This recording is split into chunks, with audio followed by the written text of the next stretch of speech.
Le cliquetis de ma fourchette contre l'assiette en céramique était le son le plus fort de l'univers.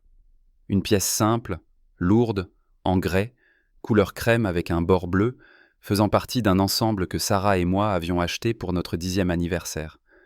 Nous avions fait 2 heures de route jusqu'à une petite ville de potiers et avions passé la journée à les choisir. Maintenant, le son de ma fourchette en argent frappant sa surface semblait résonner dans la caverne entre mes côtes, un rythme creux et percutant de finalité. De l'autre côté de la table, Alex souriait, un sourire paresseux et charmant qu'il avait perfectionné au fil des ans.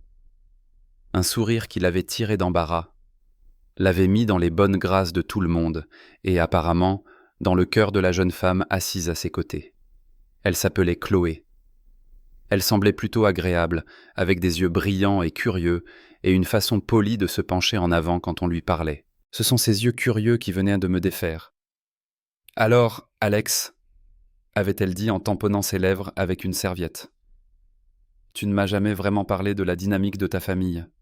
C'est si agréable que vous viviez tous ensemble. » Elle m'avait jeté un coup d'œil, son sourire chaleureux et sincère. « Comment vous connaissez-vous tous ?» J'avais ouvert la bouche pour répondre, pour dire quelque chose de chaleureux et de paternel, quelque chose sur la façon dont j'avais rencontré sa mère quand Alex n'était qu'un petit garçon de 5 ans, sur le privilège profond que j'avais eu de le voir grandir et devenir l'homme qu'il était aujourd'hui. Mais Alex a parlé en premier, agitant une main méprisante dans ma direction comme pour chasser une mouche. « Oh, lui ?» a-t-il dit, le sourire charmant ne vacillant jamais. « C'est juste Richard.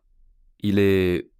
Enfin, c'est juste un vieux type qui vit avec nous. » Les mots n'ont pas été immédiatement enregistrés. Ils flottaient dans l'air au-dessus du poulet rôti et des asperges, se mêlant à la vapeur.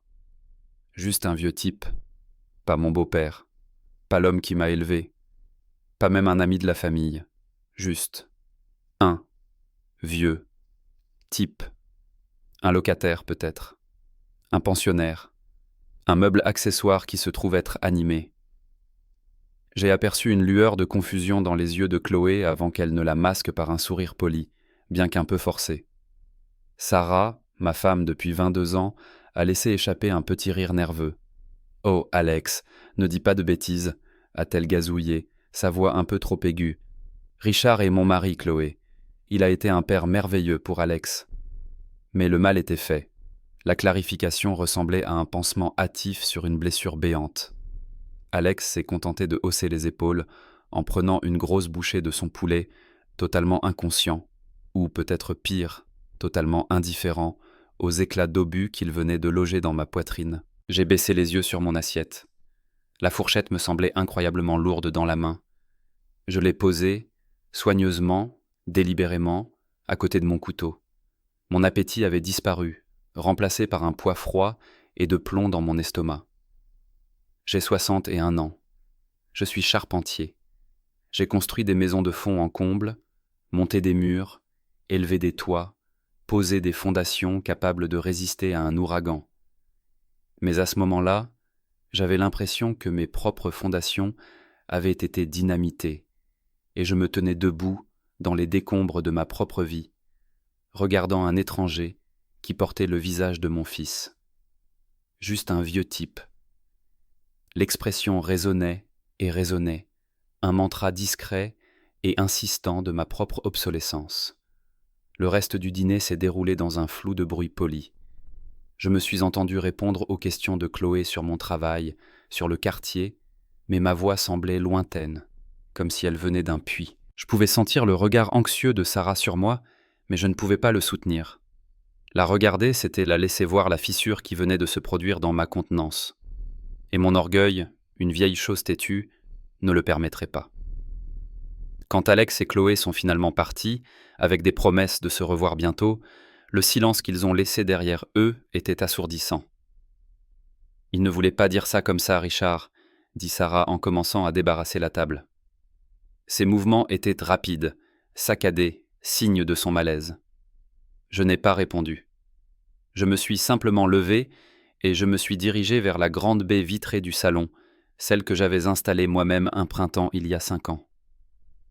J'ai regardé la silhouette sombre du vieux chêne dans la cour avant. En dessous, à peine visible dans la pénombre, se trouvait le faible contour bosselé de ce qui restait de la cabane dans l'arbre. Juste un vieux type. Le souvenir a refait surface, involontaire et vif. Alex, 7 ans. Il était petit pour son âge, avec des genoux perpétuellement écorchés et un sourire édenté.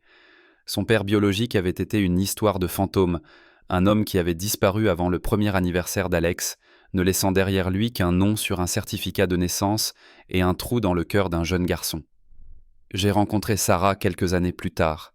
Je suis tombé amoureux d'elle instantanément, et je suis tombé amoureux de son fils avec une férocité qui m'a surpris. C'était un petit garçon timide et méfiant. Il m'a fallu 6 mois pour gagner un vrai sourire, 1 an pour gagner un câlin. Un après-midi, il est venu me voir avec un livre sur les cabanes dans les arbres, son petit doigt traçant les dessins élaborés. « Pourrais-tu m'en construire une, Rick ?» avait-il demandé. Il ne m'avait pas encore appelé papa. Il testait encore les os de notre nouvelle famille. Je pense qu'on peut s'en sortir. Avais-je dit, le cœur gonflé. Cœur. Pendant les 3 week-ends qui ont suivi, cette cabane dans les arbres fut mon univers entier. Je n'ai pas accepté d'autre contrat. J'ai passé mes samedis et mes dimanches dans le jardin, à mesurer, scier, marteler. Je l'ai laissé aider, ce qui signifiait surtout qu'il me passait les mauvais clous et se mettait de la sueur dans les cheveux. Je sens encore le poids de son petit corps sur mon dos lorsque je l'ai soulevé pour la première fois afin qu'il voie l'intérieur de sa nouvelle forteresse. Il avait enroulé ses bras autour de mon cou et murmuré « Merci, papa ». C'était la première fois qu'il le disait. Ce mot valait plus à mes yeux que n'importe quel chèque de paie, plus que n'importe quelle maison que j'ai jamais construite. J'étais son papa. Pas juste un type. Je suis resté longtemps à la fenêtre, à regarder le vent agiter les feuilles du chêne. Le passé était une couverture chaude et lourde, et le présent, un courant d'air froid et tranchant. Comment étions-nous passés de là à ici? Quand papa était-il devenu juste un vieux type? Le changement ne s'était pas produit du jour au lendemain. C'était une érosion lente, un envasement progressif des canaux d'amour et de respect, jusqu'à ce qu'ils soient obstrués par des droits acquis. Tout a commencé, je suppose, durant son adolescence. Les demandes d'argent sont devenues plus fréquentes, la gratitude plus éphémère. Une nouvelle console de jeux vidéo à $150, un jean de marque à $200. Je rouspétais, Sarah servait de médiatrice, et je finissais toujours par céder. « C'est un bon garçon, Richard, » disait-elle. « Tous ses amis ont ces choses. On ne veut pas qu'il se sente exclu. »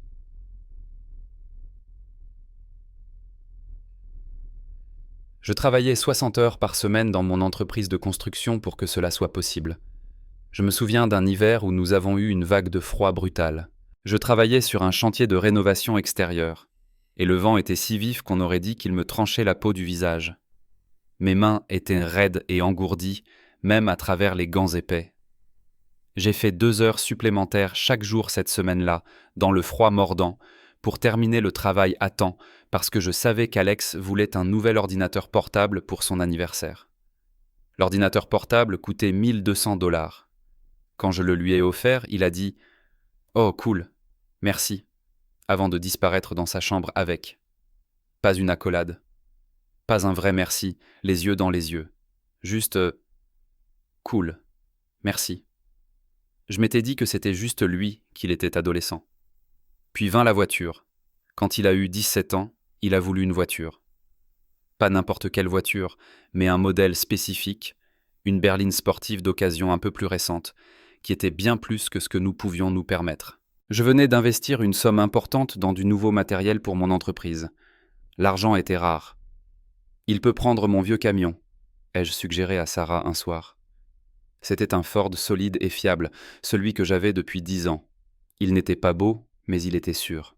« Richard, il sera mortifié », a-t-elle dit, comme si je lui avais suggéré d'aller à l'école à dos d'âne. Plus personne ne conduit un vieux camion comme ça. C'est une question de statut. Alors, j'ai vendu le camion que j'aimais, celui qui avait transporté du bois et des outils pendant 10 ans sans une seule plainte, et j'ai ajouté l'argent à nos économies pour lui acheter la berline de 4 ans. Cela nous a coûté 16 000 $. Il était ravi pendant une semaine, puis c'est juste devenu sa voiture. La voiture qu'il laissait toujours avec le réservoir d'essence vide, la voiture qui revenait avec de nouvelles bosses et des éraflures qu'il ne pouvait pas expliquer. La voiture qu'il utilisait pour promener ses amis, les amis qui n'avaient probablement aucune idée que le véhicule dans lequel il roulait était payé par la sueur et les muscles endoloris de l'homme qu'Alex commençait à traiter comme un chauffeur et un distributeur automatique de billets à domicile. Le sacrifice le plus important fut l'université. Alex n'était pas un étudiant surdoué, mais il était assez intelligent. Il a été admis dans une université privée correcte, à 2 États d'ici, avec des frais de scolarité exorbitants. Nous étions assis à cette même table à manger, celle où je venais d'être humilié, et nous avons examiné la lettre d'acceptation et les informations sur l'aide financière. Il y avait un écart énorme. Cela allait coûter près de 20 000 $ par an, pendant 4 ans. 80 000 $. Nous ne pouvons pas nous permettre ça, Sarah, disais-je, les chiffres dansant devant mes yeux. Nous devons le faire, insistait-elle, les yeux suppliants. C'est son avenir, Richard, c'est la chance d'une vie. Il pourrait aller à l'université publique, ai-je rétorqué. Obtenir une bonne éducation pour une fraction du prix. Et être entouré de qui? Il vaut mieux que ça. Il mérite ça. Ces mots m'ont blessé. Il vaut mieux que ça. Et moi non? J'avais bâti une entreprise prospère avec un diplôme d'études secondaires et des mains qui savaient travailler. Mais j'ai vu l'expression sur son visage, l'instinct féroce et protecteur de la mère ours, et j'ai su que c'était un combat que j'allais perdre. Alors j'ai fait la seule chose que j'avais juré de ne jamais faire. J'ai contracté une 2e hypothèque sur notre maison. La maison que j'avais achetée avec mon propre argent, des années avant même de rencontrer Sarah. La maison dont j'avais remboursé l'hypothèque avec diligence pendant plus d'1 décennie. J'ai signé les papiers, sentant un morceau de ma sécurité, de mon avenir, s'éloigner. Pendant les 4 années qui ont suivi, j'ai accepté tous les contrats qui se présentaient. J'ai travaillé les week-ends. J'ai sauté les vacances. J'ai rafistolé mes vieilles bottes de travail avec du ruban adhésif au lieu d'en acheter de nouvelles. J'ai versé une part énorme de mes revenus sur un compte de scolarité. Alex appelait à la maison, généralement quand il avait besoin d'argent pour des livres, ou pour un voyage au ski avec ses camarades de fraternité, ou parce qu'il avait encore dépassé le découvert autorisé de son compte bancaire. Ces appels étaient rarement juste pour parler. C'étaient des transactions. Je me disais que c'était un investissement dans son avenir. J'imaginais le jour de sa remise de diplôme, la fierté que je ressentirais en le voyant traverser cette scène, en sachant que toutes ces journées de 16 heures et ces articulations douloureuses avaient servi à cela. Le jour de la remise de diplôme est arrivé. C'était un après-midi chaud et ensoleillé, en mai dernier. Nous étions assis dans l'auditorium bondé, Sarah rayonnante, serrant un bouquet de fleurs. Quand le nom d'Alex a été prononcé, je me suis levé et j'ai applaudi si fort que mes paumes me brûlaient. Il a traversé la scène, a serré la main du doyen et a brandi son diplôme avec un sourire triomphal. J'ai senti une boule dans ma gorge. Tout cela en valait la peine. Plus tard, lors d'un dîner de célébration avec ses amis et leur famille, Alex s'est levé pour prononcer un petit discours. Il a levé son verre. « Je veux juste remercier tout le monde d'être venu », a-t-il commencé. Il a remercié ses amis pour les nuits blanches et les bons moments. Puis il s'est tourné vers notre table. Et je veux surtout remercier ma mère. Maman, tu as été mon roc. Tu as toujours cru en moi. Tu m'as toujours encouragé. Et je n'aurais littéralement rien pu faire sans toi. Je t'aime.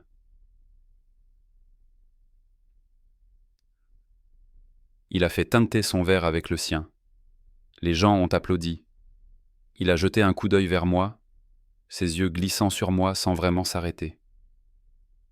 Et merci à Richard aussi, pour, vous savez, le soutien. C'était tout.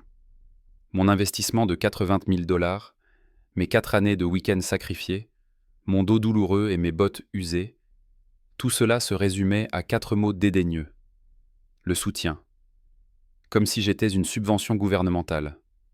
Une fondation anonyme. L'humiliation publique était une chose discrète et insidieuse. Je sentais les regards des autres parents sur moi. Ils avaient entendu leurs propres enfants adresser des remerciements sincères à leur père. Je me suis contenté de sourire et de lever mon verre, un geste vide de sens. Sarah m'a serré la main sous la table, une excuse silencieuse, mais cela n'a rien fait pour combler le vide qui s'était ouvert en moi. J'avais enfoui ce souvenir, avec les autres. Je m'étais dit que j'étais trop sensible, qu'Alex était juste emporté par le moment. Mais maintenant, assis dans mon salon sombre, la remarque sur le simple vieux a agi comme une clé, déverrouillant un coffre-fort rempli de centaines d'autres affronts, de milliers d'autres moments où on m'a tenu pour acquis. Ce n'était pas un incident isolé. C'était une tendance. Une longue, lente et douloureuse leçon sur ma propre inutilité. J'étais l'échafaudage qui avait servi à construire le bel édifice de sa vie. Et maintenant que le bâtiment était achevé, l'échafaudage n'était qu'un amas disgracieux, attendant d'être démonté et emporté. Finalement, je me suis éloigné de la fenêtre et je suis allé dans mon atelier dans le garage. L'odeur de sueur et de teinture à bois était un réconfort. C'était le seul endroit qui était vraiment à moi. Mes outils étaient suspendus en rang net et ordonnés sur le panneau perforé. Mon établi était propre, à l'exception d'une petite boîte à bijoux à moitié terminée que je faisais pour l'anniversaire de Sarah. J'ai passé ma main sur le pain lisse et poncé. C'était réel. C'était tangible. On coupe un morceau de bois, on le joint à un autre, et on crée quelque chose. Il y a des règles. Il y a une cause et un effet. Dans ma famille, les règles semblaient avoir été réécrites à mon insu. Mon amour et mon travail n'étaient plus des contributions qui engendraient le respect et l'affection. Ils étaient simplement attendus, une commodité comme l'eau ou l'électricité, remarquée seulement lorsqu'elle était coupée. Les semaines qui ont suivi le dîner ont été froides. J'étais poli mais distant. Je me suis réfugié dans mon travail, dans la solitude tranquille de mon garage. Sarah a essayé de combler le fossé. « Parle-moi, Richard, » me suppliait-elle. « Qu'est-ce qui ne va pas ?»« Je vais bien, » disais-je, et le mensonge avait le goût de cendre dans ma bouche. Alex ne semblait pas remarquer le changement. Sa vie continuait sur sa trajectoire d'égocentrisme. Il allait et venait, utilisant ma voiture, laissant sa vaisselle sale dans l'évier, traitant la maison comme un hôtel gratuit. Un samedi, je suis allé dans le garage pour trouver ma nouvelle scie à onglets, un équipement professionnel valant 2000 $, laissé dehors sur l'allée, recouverte d'une fine couche de rosée matinale. Il y avait une nouvelle entaille dans la lame. J'ai trouvé Alex dans la cuisine, faisant défiler son téléphone. « As-tu utilisé ma scie à onglets ?» ai-je demandé, ma voix dangereusement calme. « Ah ouais », a-t-il dit, sans lever les yeux. Kyle et moi devions couper des tables de beer-pong pour une fête. Ça a très bien marché. Tu l'as laissé dehors sur l'allée toute la nuit, et tu as ébréché la lame. Il a finalement levé les yeux, son expression étant celle d'un léger agacement. Oh, désolé. J'étais fatigué quand je suis rentré. C'est grave. Oui, Alex, c'est grave, ai-je dit, ma voix tendue. Ce n'est pas un jouet. C'est un outil professionnel que j'utilise pour gagner l'argent qui, entre autres, met ce toit au-dessus de ta tête. D'accord, calme-toi, a-t-il dit en levant les yeux au ciel. Bon sang, ce n'est qu'une scie. Je t'achèterai une nouvelle lame ou je ne sais quoi. Mais il ne l'a jamais fait. Sarah, qui avait entendu la conversation, m'a dit plus tard que j'exagérais. Il s'est excusé, Richard. Tu dois laisser tomber. Garder rancune, ce n'est pas sain. Ce n'était pas de la rancune. C'était une donnée. Un élément de preuve supplémentaire dans un dossier que j'étais en train de constituer lentement, à contre-cœur, contre la vie que j'avais créée. L'accusation, c'était de mon propre sens de la dignité. La défense, c'était mon amour pour un garçon qui n'existait plus, remplacé par cet étranger désinvolte. La dernière pièce à conviction a été soumise il y a 3 semaines. C'était un dimanche après-midi. Alex et Sarah sont venus me trouver dans mon atelier. C'était inhabituel. Alex ne s'aventurait jamais ici, sauf s'il voulait quelque chose. Il avait ce même sourire charmant et flatteur sur son visage qui précédait toujours une requête importante. « Salut, Richard !» dit-il en s'appuyant contre mon établi. « Tu as une minute ? On a une nouvelle incroyable. » Sarah rayonnait, les yeux brillants. « Dis-lui, chérie. »« Bon, alors, » commença Alex, l'excitation palpable. Chloé et moi, c'est devenu très sérieux. Et on a décidé qu'on était prêts à passer à l'étape suivante. On a trouvé le condo parfait en centre-ville. C'est un peu au-dessus de nos moyens, mais c'est un excellent investissement. La banque nous a préapprouvé pour le prêt hypothécaire, mais on est un peu court pour la mise de fonds. Je suis resté silencieux, ponçant le coin de la boîte à bijoux, mes mouvements lents et délibérés. Je savais ce qui allait suivre. « C'est une super affaire », intervint Sarah. « Ils doivent se décider rapidement, par contre. Le marché est fou en ce moment. » « Alors, » dit Alex en venant au fait, « on a besoin de 30 000 $. Il n'a pas demandé. Il l'a affirmé, comme s'il me rappelait un paiement programmé. 30 000 $. Les mots restèrent suspendus dans l'air saturé de sueur. Il avait l'audace, après le dîner, après la remise des diplômes, après toute une vie de manque de respect occasionnel, de se tenir dans mon sanctuaire et d'exiger une somme d'argent qu'il m'avait fallu des années de travail acharné pour économiser. J'ai arrêté de poncer. J'ai posé le bloc de bois sur l'établi avec précision.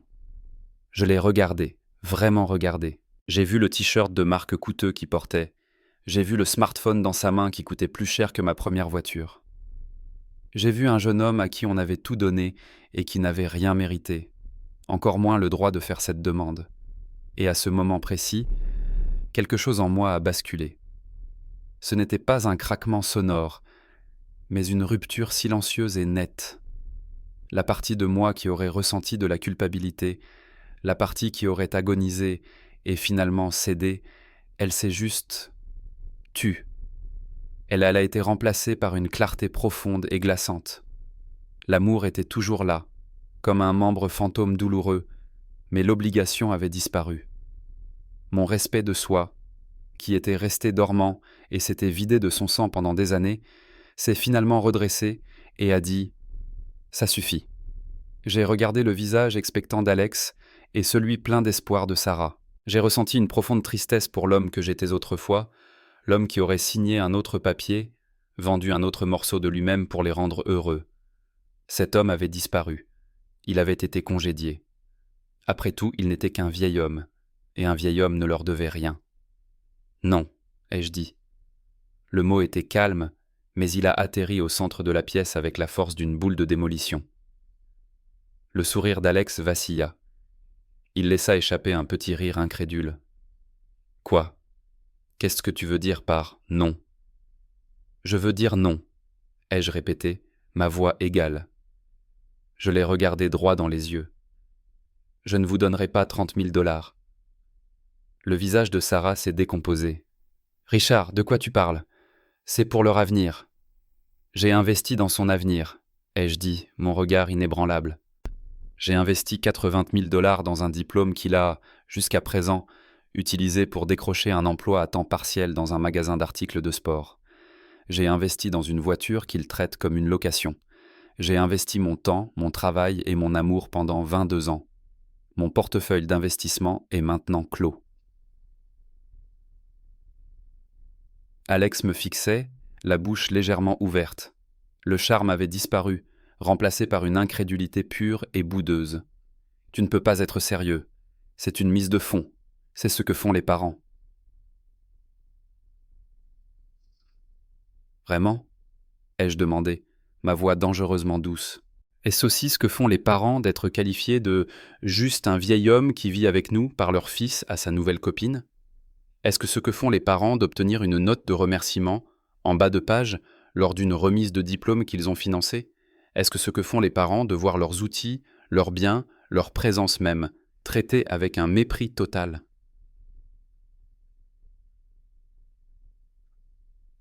Chaque mot était une pierre que je portais, et j'ai posé chacune d'elles délibérément entre nous. L'air s'est alourdi d'une histoire tacite. Sarah s'est précipitée pour combler le silence. « Richard, ce n'est pas juste. Il est jeune, il est parfois irréfléchi. Tu sais qu'il ne pensait rien de tout ça. Tu es cruel. Tu lui reproches des choses. Je ne lui reproche rien, ai-je dit, en me tournant vers elle. Mon cœur souffrait de voir la douleur dans ses yeux, mais je ne pouvais pas reculer. Pas cette fois. Je ne fais que constater des faits. Pendant des années, j'ai été traité non pas comme un père, pas comme un mari, mais comme une utilité. Une banque. Et la banque est maintenant fermée. Les services ont été coupés. C'est dingue. Alex a finalement explosé, le visage rouge. Quoi, parce que j'ai fait une remarque stupide? Vous me coupez les vivres comme ça? Après tout ce que j'ai fait? C'est incroyable. Une remarque stupide? J'ai lâché un rire sec et dépourvu d'humour. Alex, cette remarque n'était pas la flèche. C'était juste le petit drapeau rouge au sommet de la flèche qui m'a permis de voir qu'elle était plantée dans ma poitrine depuis des années. C'était un moment d'honnêteté. Tu as enfin dit ce que tes actions me montrent depuis longtemps, que tu ne me respectes pas. Je me suis dirigé vers un calendrier accroché au mur, celui de la scierie locale. J'ai pris un stylo dans le pot sur mon établi. Aujourd'hui, c'est le 1er du mois. Je vais rédiger un contrat de location en bonne et due forme. Ton loyer sera de 500 $ par mois, ce qui représente moins de la moitié du prix d'une chambre dans ce quartier. Il sera payable le 1er de chaque mois à partir du mois prochain. Tu seras également responsable de ton assurance automobile et de ta facture de téléphone. Tu es un adulte, diplômé de l'université. Il est temps que tu commences à te comporter comme tel. C'est ma maison. Tu es le bienvenu pour y vivre, mais tu n'es plus le bienvenu pour vivre à ses crochets, ni à mes crochets.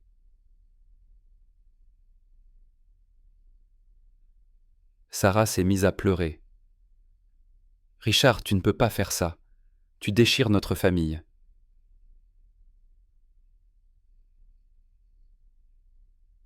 Non, Sarah, ai-je dit, ma voix s'adoucissant d'une tristesse qui semblait ancienne. La famille à laquelle tu penses s'est effondrée il y a longtemps. J'ai juste été le dernier à m'en rendre compte. Je ne déchire rien. Je construis une limite, une fondation, quelque chose que j'aurais dû construire pour moi-même il y a des années. Alex s'est contenté de me fixer, les yeux remplis d'un mélange de fureur et de confusion. Il voyait un étranger. Pas l'homme malléable et toujours serviable auquel il était habitué. Il regardait Richard. Et pour la première fois, il semblait réaliser que je n'étais pas juste un vieux type. J'étais le propriétaire de la maison, l'homme avec l'argent, celui qui, il s'avérait, détenait toutes les cartes qu'il avait longtemps confondues avec les siennes. Il est sorti en trombe du garage, claquant la porte derrière lui. Sarah m'a jeté un dernier regard suppliant, le visage strié de larmes, avant de le suivre. Je me suis retrouvé seul dans le silence de mon atelier. J'ai ramassé la boîte à bijoux à moitié terminée. Mes mains étaient parfaitement stables. Je ne ressentais ni colère ni rage, juste un vide immense, tranquille et étrangement paisible. La décision avait été prise. Le poids d'années de ressentiment inexprimé avait été levé. Je ne savais pas ce qui allait se passer ensuite. Je savais seulement que je ne reviendrais pas en arrière. Je ne me permettrais pas d'être un fantôme ambulant dans ma propre maison, une note de bas de page dans l'histoire de ma propre famille. Ma dignité n'était pas un atout négociable. Le mois suivant a été le plus froid que j'ai jamais passé dans cette maison. Ce fut un mois de portes qui claquent, de silence éloquent à table, de Sarah me suppliant dans des chuchotements urgents au milieu de la nuit de « juste arranger ça ». « Il n'y a rien à arranger », lui répondais-je, ma voix lasse mais ferme. « Ce n'est pas moi qui ai brisé ça, Sarah. » Elle y voyait une trahison. Je retenais l'amour, je retenais le soutien. Elle ne comprenait pas que ce que je retenais, c'était le carburant de la dysfonction même qui me rendait malheureux. Alex a essayé une autre tactique. Il oscillait entre le rôle de victime pleurnicharde et la colère pure et simple. Il laissait des notes passives agressives sur le comptoir de la cuisine. Une offre d'emploi pour un plombier entouré à l'encre rouge avec « Peut-être qu'il peut réparer cette famille » écrit à côté. Il a ignoré le contrat de location que j'ai imprimé et laissé sur son oreiller. Le 1er du mois suivant, j'ai changé le mot de passe du Wi-Fi de la maison.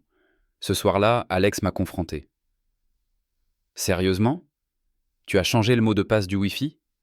Tu me prends pour un gamin de 12 ans ? a-t-il exigé, debout dans l'embrasure de la porte du salon où je lisais un livre. Le mot de passe est sur le contrat de location qui traîne toujours sur ton oreiller, ai-je dit sans lever les yeux de ma page, avec mes coordonnées bancaires pour le virement du loyer. Il m'a fixé, incrédule, puis est retourné dans sa chambre en claquant des pieds. Quelques heures plus tard, j'ai reçu une notification sur mon téléphone, un virement bancaire de $500 d'Alex. L'objet du virement indiquait « Vous êtes content maintenant ?» Je n'étais pas content. Le bonheur n'était pas le but. La paix, oui. Et pour la première fois depuis longtemps, j'en ai senti une lueur. C'était la paix d'un compte réglé, d'une limite claire et respectée. La tension dans la maison est devenue insupportable. Alex ne pouvait plus maintenir son style de vie sans ma subvention silencieuse et constante. Ses amis l'appelaient, lui demandant de sortir, et il devait refuser. Sa prime d'assurance automobile était due. Il a réalisé, peut-être pour la première fois, que l'argent n'apparaissait pas comme par magie sur son compte. Il fallait le gagner. Lui et Sarah avaient de longues disputes chuchotées dans la cuisine. Je faisais semblant de ne pas entendre, me concentrant sur mon travail. J'ai terminé la boîte à bijoux pour Sarah. Elle était en merisier, avec des queues d'arondes complexes et une doublure en velours. Quand je la lui ai offerte pour son anniversaire, elle a pleuré. « C'est magnifique, Richard », a-t-elle murmuré. « Mais je ne veux pas de choses matérielles.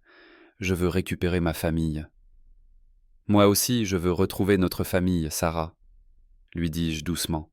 « Mais il faut que ce soit une famille dans laquelle j'ai ma place. Pas seulement sa fondation, enfouie sous terre et oubliée. »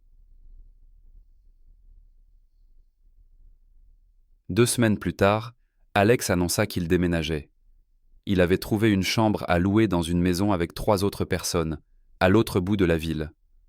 La façon dont il le disait était censée être un coup de poignard final, blessant.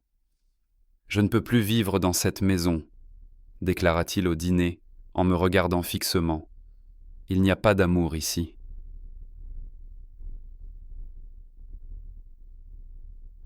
Ces mots auraient dû me blesser, mais ce ne fut pas le cas. Parce que je savais que c'était faux.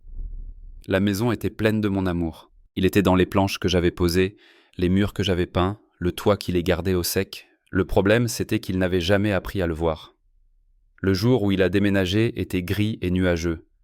Je regardais depuis la fenêtre pendant que lui et un ami chargeaient ses affaires à l'arrière de sa berline.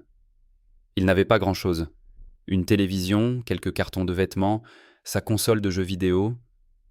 C'était un tas de possessions étonnamment petits pour quelqu'un avec un tel sentiment de droit acquis.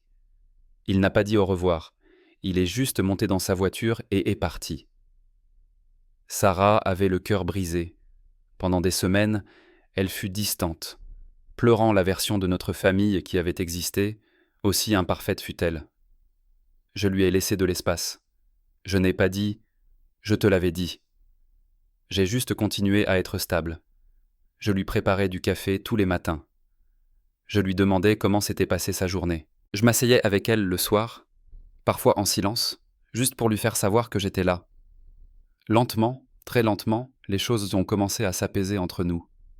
Le silence dans la maison n'était plus tendu. C'était juste silencieux. J'ai commencé à reprendre ma vie en main. J'ai renoué avec de vieux amis que j'avais négligés pendant les années où j'ai travaillé sans relâche pour financer le train de vie d'Alex. Je suis allé pêcher avec mon ami Dave, ce que je n'avais pas fait depuis près de 10 ans. J'ai accepté moins de travail, en choisissant ceux qui m'intéressaient, et pas seulement ceux qui payaient le plus. Je passais mes week-ends dans mon atelier, non pas par nécessité, mais pour le simple plaisir de créer.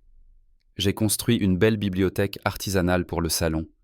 J'ai commencé à dessiner des plans pour une nouvelle terrasse. La maison a commencé à me sembler à nouveau être la mienne. Les mois ont passé. Cela faisait presque 1 an qu'Alex avait déménagé. Nous avions des nouvelles par Sarah.